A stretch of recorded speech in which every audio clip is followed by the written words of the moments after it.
어쩜 이렇게 시간이 안 가는지 정말 버스 안에서 고인 이불 속에서 고인은 언제나 너에게 고인.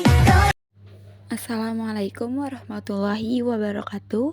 Perkenalkan, nama saya Dina Junianti dengan NIM 1872150022 dari Prodi Pendidikan Ekonomi semester 5. Di sini saya akan mengerjakan tugas dengan mata kuliah Perekonomian Internasional dengan dosen pengampu Ibu Irvia Eriza MPD dengan tema konsep globalisasi ekonomi.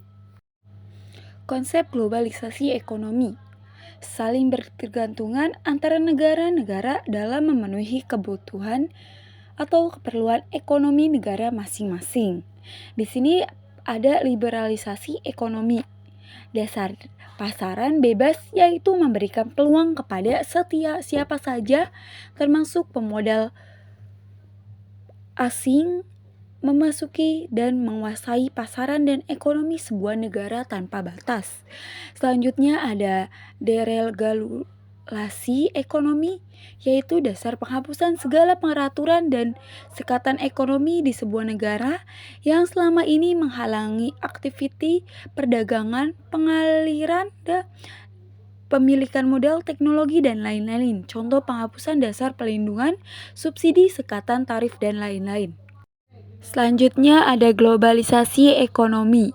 Globalisasi ekonomi adalah fenomena terjadinya pembaruan ekonomi serta munculnya ketergantungan ekonomi antar bangsa, baik di level lokal, regional, bahkan nasional.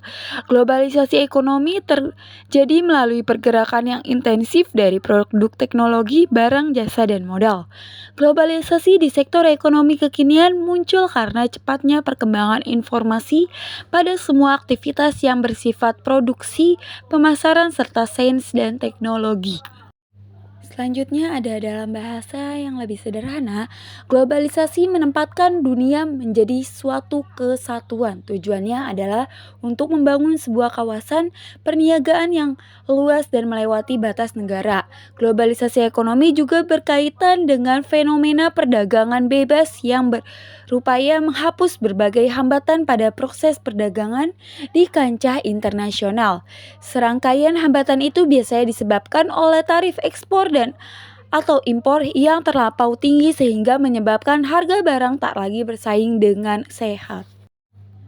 Ciri-ciri yang terjadi globalisasi ekonomi adalah sebagai berikut. Pertama, teknologi berkembang demikian pesat, bahkan melintas ruang dan waktu. Selanjutnya, masalah global yang menyedot perhatian seluruh dunia pun meningkat. Intensitasnya sebagai contoh, krisis yang bersifat multinasional, regulasi dan wilayah, serta yang paling banyak diperhatikan saat ini adalah mengenai lingkungan hidup. Selanjutnya munculnya ketergantungan pada produksi ekonomi dan pasar di negara-negara dunia yang diakibatkan oleh perdagangan global. Terakhir, terjadinya interaksi yang bersifat kultural dan multilaterasi budaya antar warga dunia tentang beragam hal baru. Baik, mungkin itu saja yang dapat saya sampaikan. Kurang lebihnya mohon dimaafkan. Wabillahi taufik wal hidayah. Wassalamualaikum warahmatullahi wabarakatuh.